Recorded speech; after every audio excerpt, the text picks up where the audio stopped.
Hola, ¿qué tal? Sean bienvenidos y bienvenidas a nuestro nuevo canal.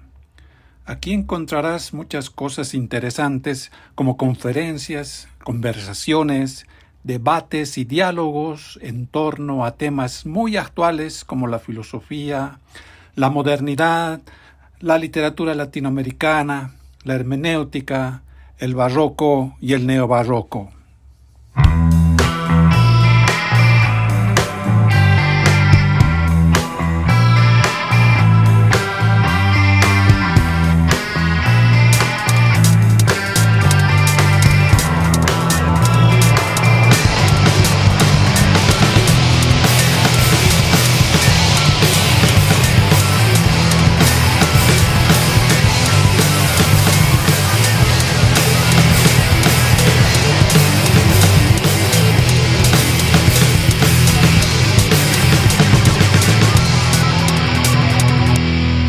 No es verdad que el mundo actual avanza hacia el progreso, la prosperidad, la paz y la felicidad.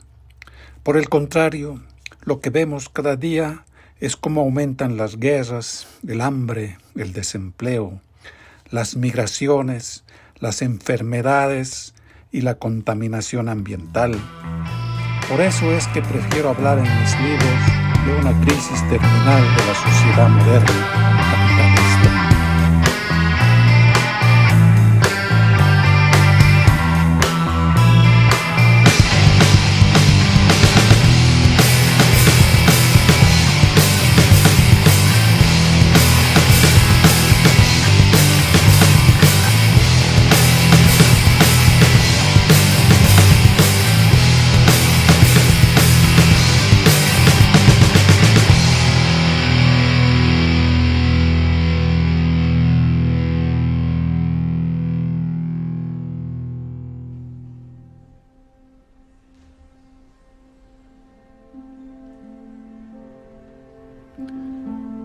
¿Quién soy?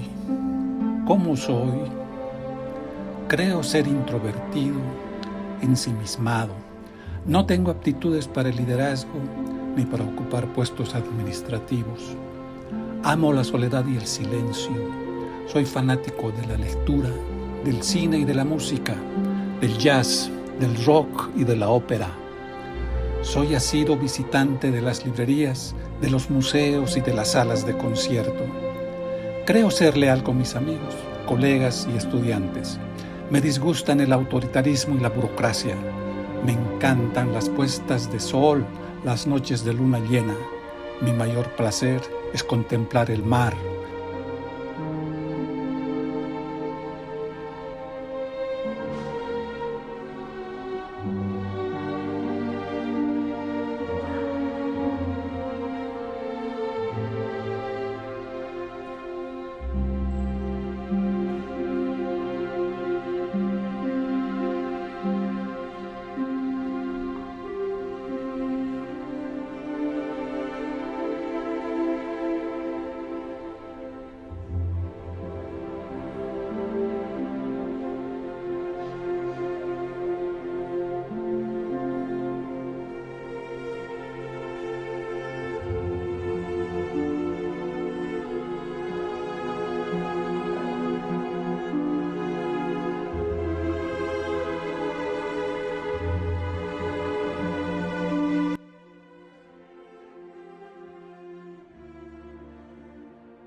A mis 20 años yo quería ser poeta o pintor. Las circunstancias de la vida determinaron que acabara dedicándome a otra profesión. Más que por una vocación, mi vida profesional se desarrolló entonces por una serie de casualidades. En una sociedad donde se imponen leyes muy duras que impiden la sobrevivencia de un pobre poeta o pintor, encontré en la filosofía un camino provisional. Lo que no sabía era que a la larga dicha actividad se iba a convertir en algo a lo que dediqué todos mis esfuerzos. Como filósofo, me resigné a lo largo de los años a aceptar mi condición de eterno migrante. Aunque he vivido en otras partes del mundo, mi vida se desarrolló principalmente entre Bolivia y México, entre mi patria de origen y mi patria de destino. Cuando estoy aquí, quisiera estar allá, y cuando estoy allá, quisiera estar aquí. Pero todo esto no importa. Lo importante no es estar acá o allá, sino estar siempre en estado de rebelión. Y así ando vagando siempre. Mi cuerpo físico no siempre coincide con el estado de mi alma. Quizá por eso construí una filosofía del nomadismo, del estar siempre migrando. Y así estoy bien, no me quejo de nada.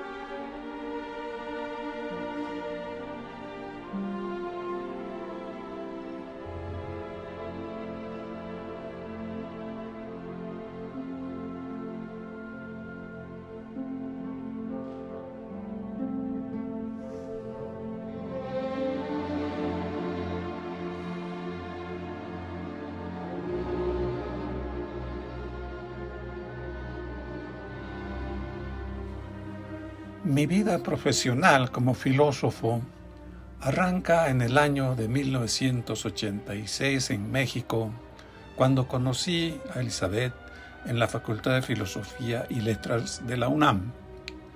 Coincidimos con los seminarios de Gilberto Jiménez. Ahí fue donde comenzamos a detectar intereses comunes, como un entusiasmo cada vez mayor por la literatura y la filosofía hermenéutica. En los años siguientes, terminado nuestro posgrado en la UNAM, volvimos a encontrarnos en la Universidad Pedagógica Nacional. Ahí se inició un trabajo sistemático que a lo largo de más de 30 años formamos muchas generaciones de estudiantes en programas de maestrías y doctorados, además de artículos y libros. En esos años asistimos a los cursos de Bolívar Echeverría. Escucharle y hablar con él fue sin duda una experiencia que nos marcó mucho para comenzar una larga reflexión sobre el etos barroco como una modernidad contracapitalista. ¿Qué entendemos por barroco? Lo primero que hay que aclarar es que no se trata más bien de un estilo artístico, sino de un comportamiento cultural que surge en los siglos XVI y XVII.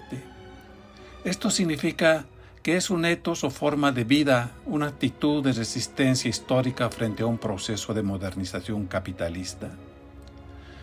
Para no caer en una discusión abstracta, conceptual o puramente lógica, lo mejor es aplicarlo a prácticas concretas como la literatura, la educación o la filosofía.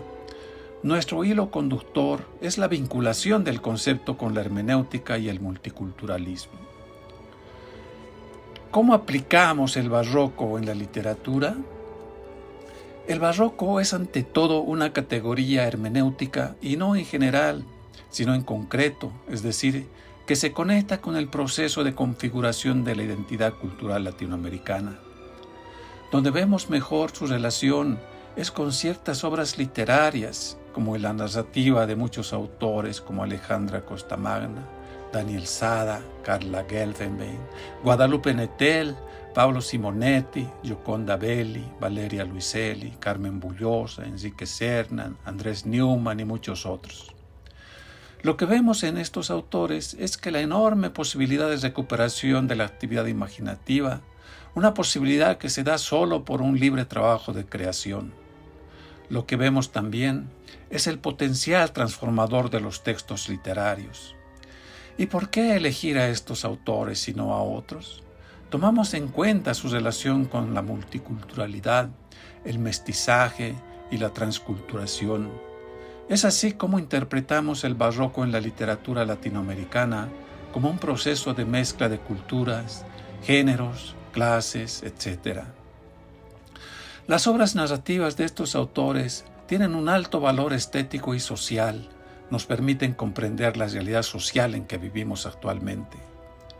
¿De qué modo el barroco se plantea como representación de una modernidad contracapitalista? En el caso de Daniel Sada, como utilización del recurso estético del fingimiento y la máscara, aquí los personajes son siempre otros. La estética barroca de Sada se inscribe en la literatura latinoamericana como un desvío de las formas canónicas. Este recurso se presenta como una transgresión literaria, pero también como cuestionamiento de las formas de vida inspiradas en instituciones modernas. En el caso de Carla Genfelbein y de Guadalupe Nettel, como un conflicto entre el etos barroco y el etos realista, hay una coincidencia con el mito de Circe y las metamorfosis. Lo barroco aparece como una mezcla de una realidad oscura con una realidad normalizada. Y en el caso de Pablo Simonetti, Enrique Serna y Gioconda Belli, hay una alusión al mito de Proteo. La sexualidad se desarrolla como un etos contestatario.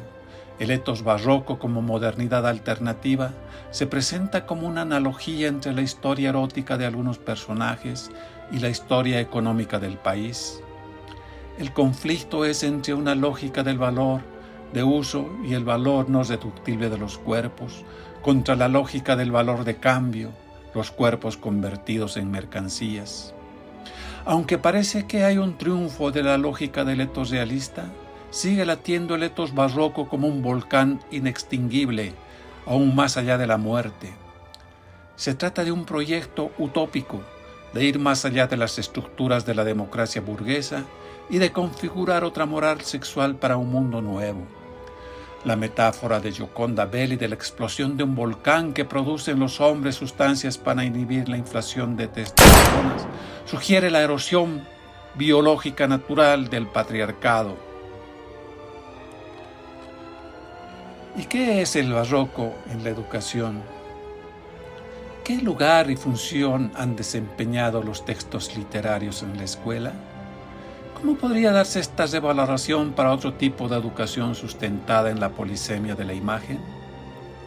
Hasta aquí podemos destacar dos ideas que guiaron nuestro propósito pedagógico de la investigación, la polisemia y la imagen. Es en este momento cuando corresponde hacer otras preguntas. ¿Qué función tiene la literatura en la educación escolar? ¿Por qué es importante formar lectores? Estas son algunas preguntas concretas que nos planteamos en nuestro trabajo en la universidad. Por supuesto que posteriormente surgieron más preguntas y preocupaciones en torno a la relación de la literatura con la filosofía del barroco. Creemos que el resultado final fue el centramiento en el desarrollo de una hermenéutica barroca aplicada a la realidad cultural de los países de América Latina. Lo que inicialmente nos llevó a la reflexión sobre el barroco no fue el afán especulativo, sino más bien la necesidad de situarnos en cierta posición hermenéutica frente a los textos.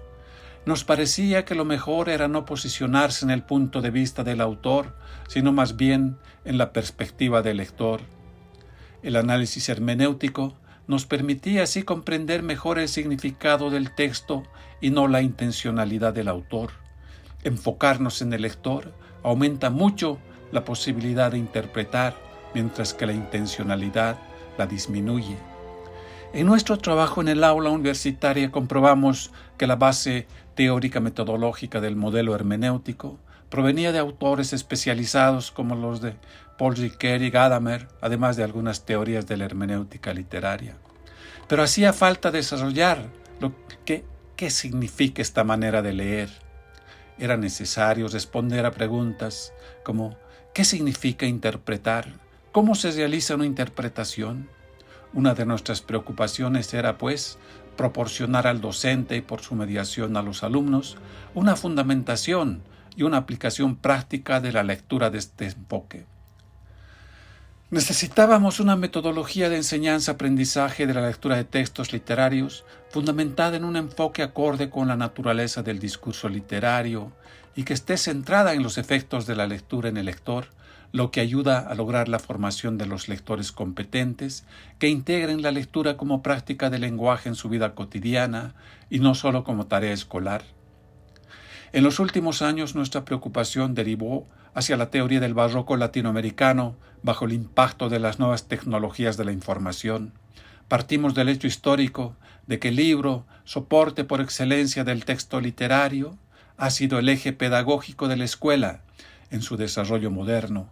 Sin embargo, en la actualidad, advertimos que el texto escrito ha sufrido un desplazamiento cultural a partir del gran auge que han tenido los medios electrónicos audiovisuales.